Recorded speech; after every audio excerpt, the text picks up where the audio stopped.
Welcome back to Date Night China. This week, we are chatting with Dr. Runze Ding, one of the first researchers to study Chinese gay porn and sexual culture in China. Dr. Runze talks about his studies on gay identity in China, the gay porn industry, and his experiences working with local gay organizations in Guangzhou and Beijing. Dr. Runze has completed case studies on so many topics: Chinese semi-professionally produced gay porn, the uses and gratification of Blue, the gay dating app in mainland China, and queer males sex. Oh, so there was a break there. Queer male sex influencers on Twitter, to name a few. There's so much to his research and his work, and we're very lucky to have him on the show. So welcome. Hello. Thank you for joining us today. I'm really excited. I've heard Thank you for inviting me. Yeah, we're really excited to have you on. I've heard about your work and I've read a lot of your case studies, and there is just so many things to talk about with porn in China. Yeah, and listeners, please bear with us. There is some delay in the audio recording today, so just be patient. But I'm sure it'll all be fine. Yes, and Dr. Runze, can you tell us a little bit about yourself, where you're from, a little bit about your studies, and where you currently are? Okay, right. I'm Runze Ding, and I was born in Hebei province, and then I moved to Shenzhen. So basically, I can say I grown up in Shenzhen, and then I attended my university in Tianjin, and then I moved to the UK to do my further studies, both my master's and my PhD. And then I joined Shenzhen University as a postdoc 2 years ago, and then I'm now in Zhuhai, also in Guangzhou, Guangdong province, and I'm an assistant professor in media and communication now at the university. Well, we have a very long name. So my university is Beijing Normal University and Hong Kong Baptist University United International College. I guess it's the longest name of any universities you have ever heard. So anyway, we just call it USC. So yeah, so now I'm working at USC in the Department of Media and Communication and as assistant professor. So right. What was your first interest in looking at this subject, gay porn in China? How did you first think, oh, this would be a really interesting topic to uncover? Was it because nobody's speaking about this and it needed a voice? What led you to this field? Okay, right. I think that's partially because of my PhD project. So my PhD project is about gay identity and digital media in China. So I talked with gay men in China about the uses of digital media and how that shaped the construction of gay identity. So during our conversations, the topic of gay porn emerged, almost every time. So, and I thought, oh, right, that's interesting. It seems that gay porn has like a vital role in the everyday life, but it seems like no one talked about it. So I started writing on this subject, and also there was also an opportunity to join a special issue on from Porn Studies, the journal. There was a call for paper on to explore East Asia porn culture, and so I saw that call for paper and thought, okay, right, I can write about this. So then I just started my work on gay porn and gay sexual culture. Yeah, that's briefly the history. And when you started, did you have anything to go on? Was it like, were you starting this realizing that nobody's talking about this, so you were you had an opportunity to look at like unbroken ground, as it were. Like there was nothing that preceded your work. Are you quite relatively alone or stand out in talking about this topic? I wouldn't say that because there were research done about porn in China, pornography in China, and my work is largely influenced by the work of Katrin Jacobs, who is I think she's an associate professor in Hong Kong University or Hong Kong Chinese University of Hong Kong.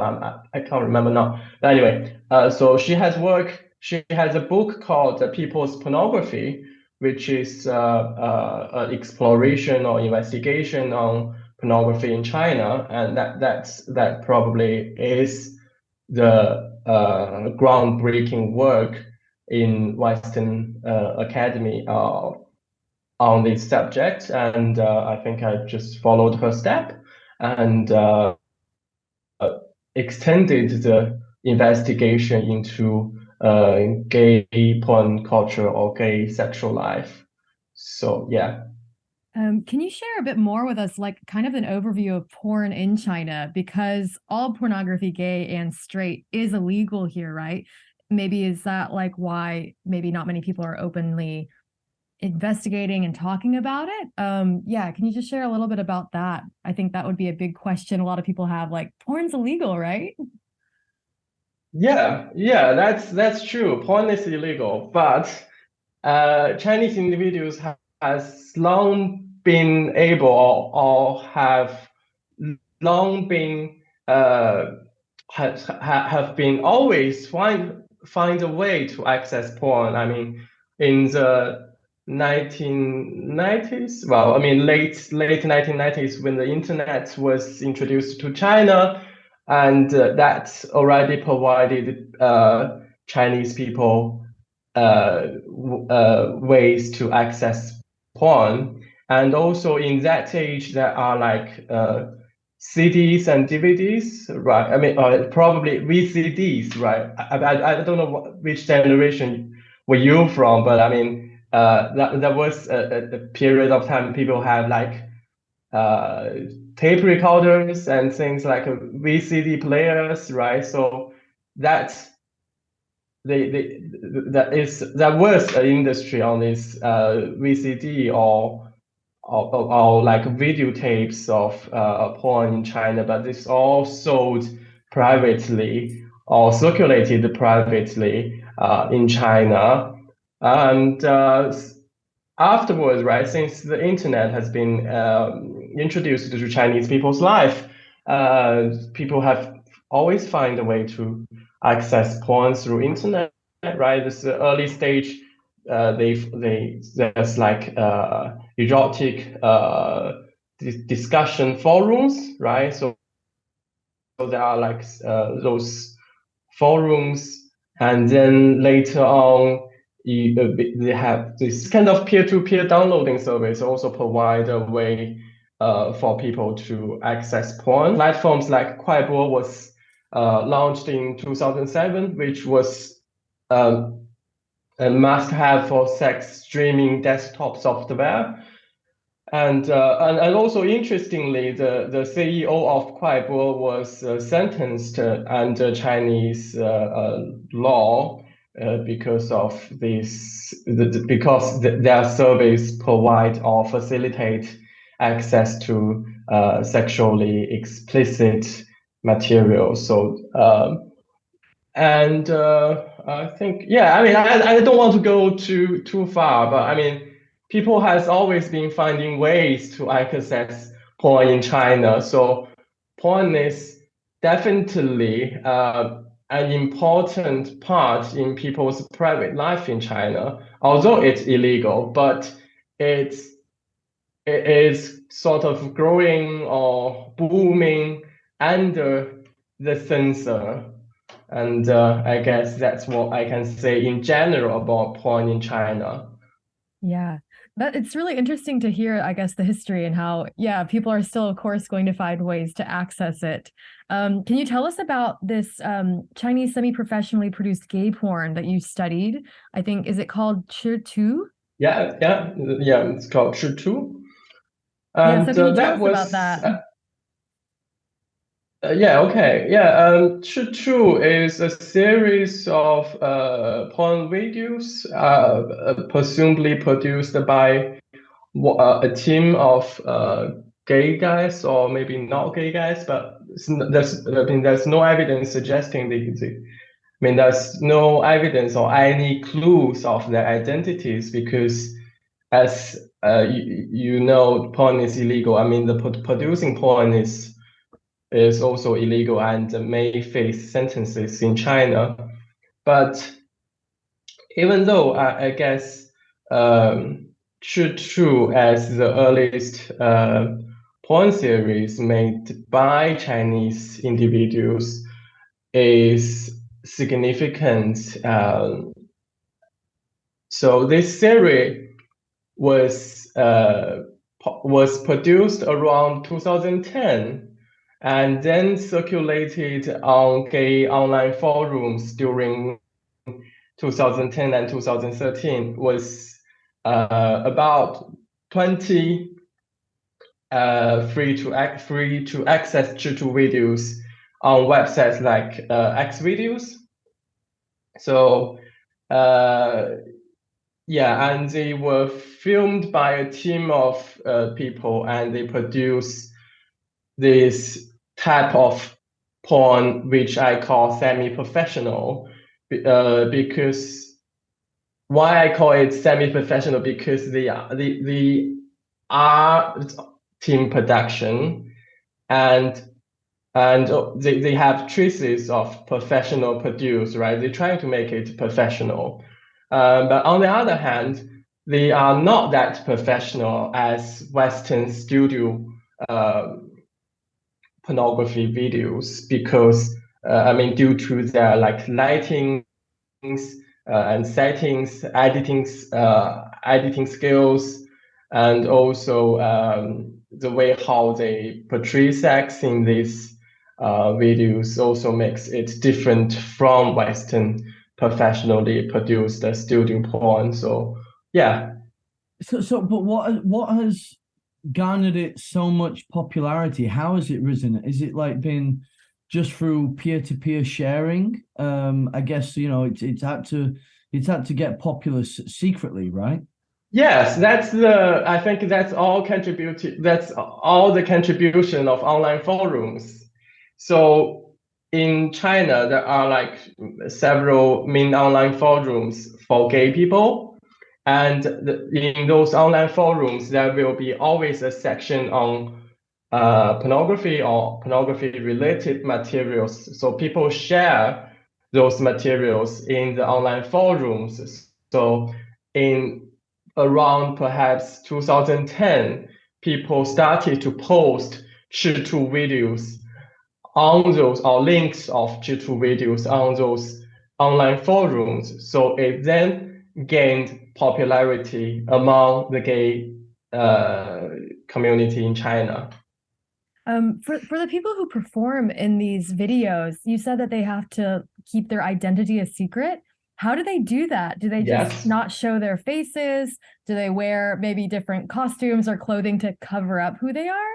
Right, that's interesting. I mean, they have like in some videos, I think they make masks on, on people's, not the masks we are buying now every day. I mean, it's literally the digital masks to mark their to erase their identities and also in some videos they wear sunglasses. I mean, there are also, interestingly, there are an increasing number of people who are not fear to share their face now. Oh, I mean, there are so increasingly, but in my second, well, in the research I done with Wang Shuai, we collaborated the paper on sexual influencers, right? So those sexual influencers are not afraid to show their face on Twitter. I mean, at least some of I can't say. I mean, there are still people who are protective, who want to protect their privacy and true identities, but there are people who are not shy and who are willing to show their faces in those sexual videos. Wow. With your studies and cases about this, were you able to talk to some of the porn performers? Were you able to meet any of them? Or I guess it must be difficult if they want to protect their identity. Oh, wow. So what was that like, meeting the performers? We had interviews with those performers, but I mean, of course, we can't really interview those who are very famous in the field, but we did manage, because, well, I mean, those who are very famous, or they make, well, I mean, they make money from it, right? They might be money boys, or they might be, who's just going to use that as a career, well, what we call sex influencers, right? So like YouTubers, right? They can be sex influencers.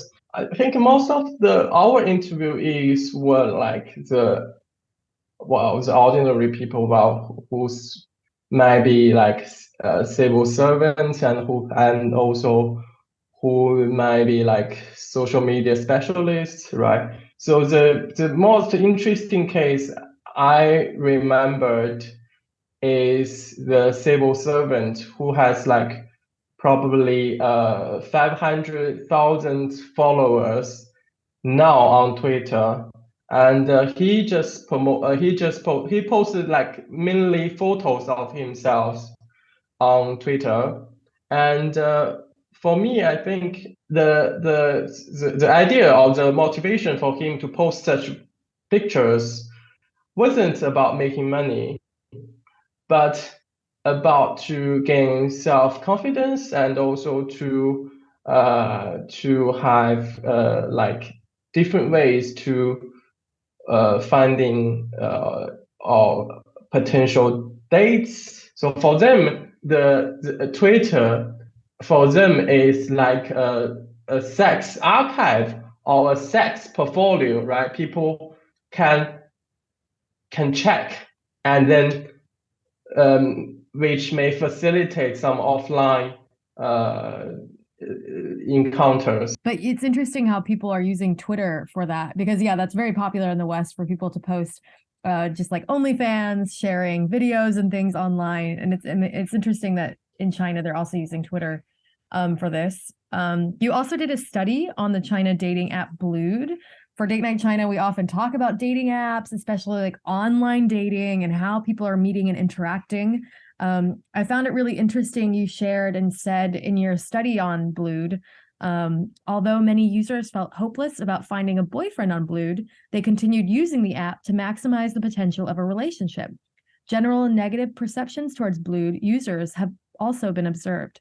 Participants expressed ambivalence regarding their membership in the gay community on Blued. The project concludes that Blued has created a sense of imagined community.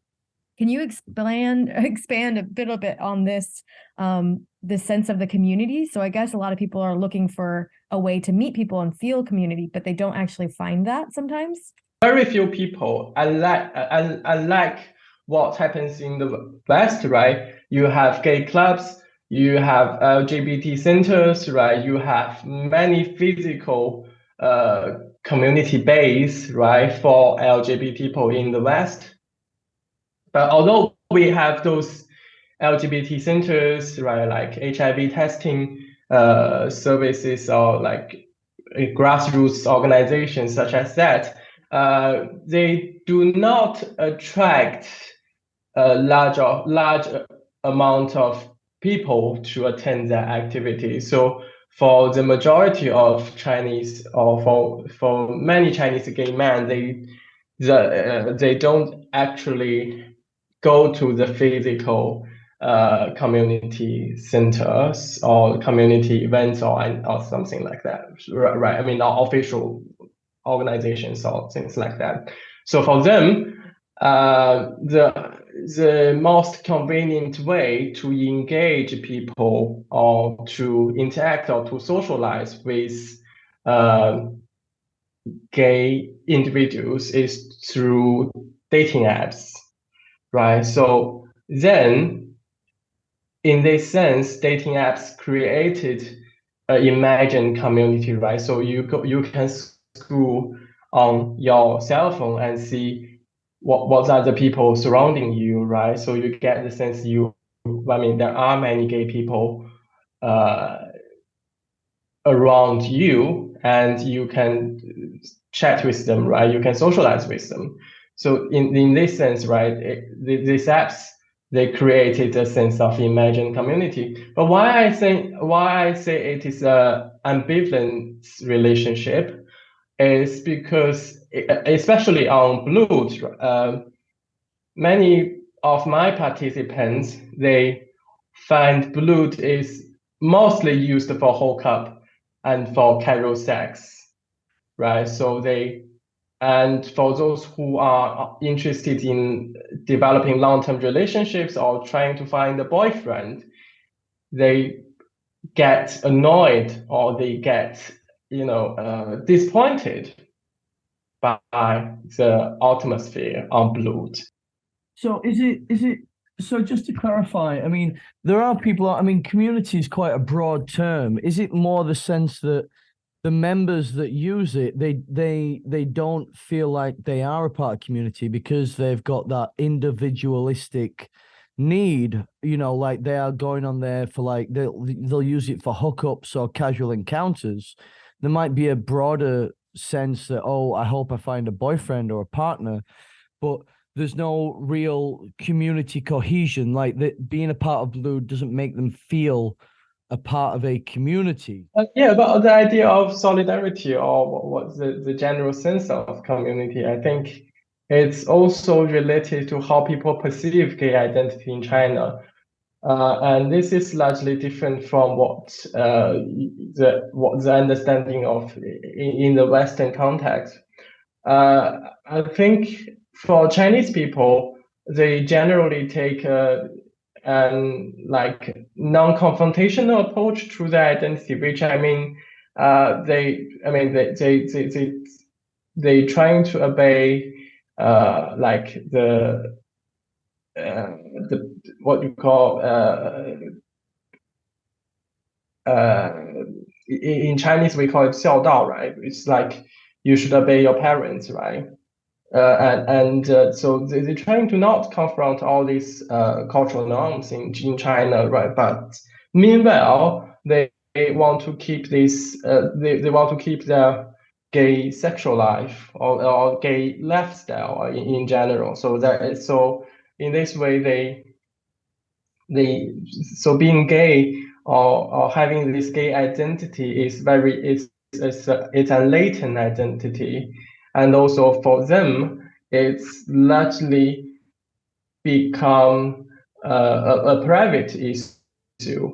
And then, and if we compare in the West, right, we have the LGBT movement, right, which is a series of political movements, right, trying to gain political rights and equal and equality, right, among gay also individuals in the society.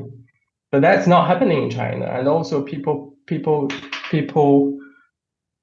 also recognize that perhaps not going to happen in China, right? So the political dimension of gay identity in China is very ambiguous, right? The political side is largely constrained or limited, but the private side is sort of blooming or growing under the new liberal society in China. So in this way, I guess that also explains why Chinese gay community cannot form a sense of solidarity. I think that's clear. Okay, sorry. No, yeah, I think that's interesting. With talking about community in China and finding community, you had mentioned before about like offline organizations, community centers, and you yourself have also worked with like local gay organizations in Guangzhou and in Beijing. Can you share a bit about your experiences working with some of these organizations? And were you there just observing? Were you doing some case studies? What did you kind of notice from your experiences with them? Right. I think we should acknowledge some background of the development of gay grassroots or gay organizations in China.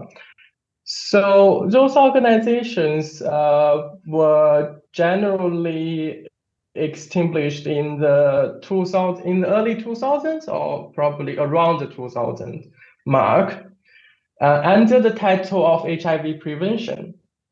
So they gained this legitimacy through working as partners with the government to promote to promote sexual health or to prevent HIV in China. So right, so they extinguished under this broad umbrella, and then because they have to facilitate HIV tests and also sexual STD tests as well. So they started to run community events and community activities as a side project of their obligations. So then, right, so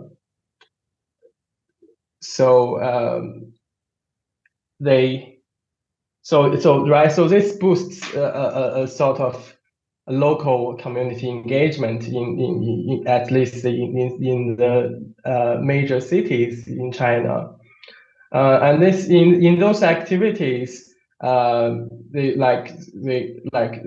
can be like general. For example, they can be general screening of LGBT themed films, right? And also could be can be book clubs, and also can go somewhere hiking, right? Or so this all like they created certain like social activities for the local communities, and but still the activities is really limited to certain people, right? So to those who want to engage with those organizations, right? But not the majority of the individuals in China. I think it's really great because we are part of the Beijing community, and we have partnered with the Beijing LGBT Center here. And it's really wonderful that there is support and community and a place for people to look to, or a lot of people have created their own groups, if they want to make something that they don't see that there already is with their communities. Where do you see the future of gay sexual identity in China going, in terms of people maybe trying to embrace or explore their sexual identity more? Are you seeing more people are opening up and finding communities? Yeah, what do you expect for the future? So I think those social activities created by the local LGBT organizations, such as Beijing LGBT Center, they are doing great jobs, and also it is vital for the development of Chinese LGBT communities in that sense. But what I'm saying is, although it seems like they're doing their best, but for many Chinese LGBT individuals, it seems like their engagement to those organizations are limited, and so most of them still, for them, the main way of accessing or interacting with LGBT people or gay individuals is to use those dating apps. So that's why I say, although they are disappointed with the dating culture on Blue D, but they're still using it to find a boyfriend, because this is still the most convenient way for them to interact with other gay individuals in their local area. And about what you say about the future, right? I think it's an interesting question, and as I said about the political side or the political dimension of gay identity in China. It is, I don't know if it's just from my own observations. I think it is more and more limited. Or more and more are increasingly constrained in Xi's government. And also, I guess, the whole idea about civil society and things like that, right? Those related to rights advocacy. So those rights advocacy related activities are really constrained or limited under the current government. But again, as I said, because the development of neoliberalism in China or this after market reform, so the market is being the driven force of people's economic and social life, right? So that certainly opens opportunities for gay people and for the construction of gay identity in China. So that is still sort of vibrantly growing, right? In Chinese, under Chinese current culture and under current China. So I guess I don't know what is the future, but I think it seems the identities, gay identity is dividing, or I don't know what's the best way to describe my thoughts. Dr. Runze, thank you ever so much for your time today talking to us about this. I'm sure we could go into more granular depth about certain topics around this issue, or not issue, but some conversation. And we'd love to have you on again sometime. But thank you ever so much for talking to us today. Oh, thank you. I mean, sometimes my mind is not really clear. I mean, I've been dragged by my teaching, so I've not really organized myself today. So sorry if I'm being a bit messy and not clear on certain concepts. Please forgive me. And that's because I was super busy with my teaching. No worries. No worries. We're just really appreciative for you taking the time to chat with us today. Yeah, thank you so much. And thank you for listening to this week's episode of Date Night China.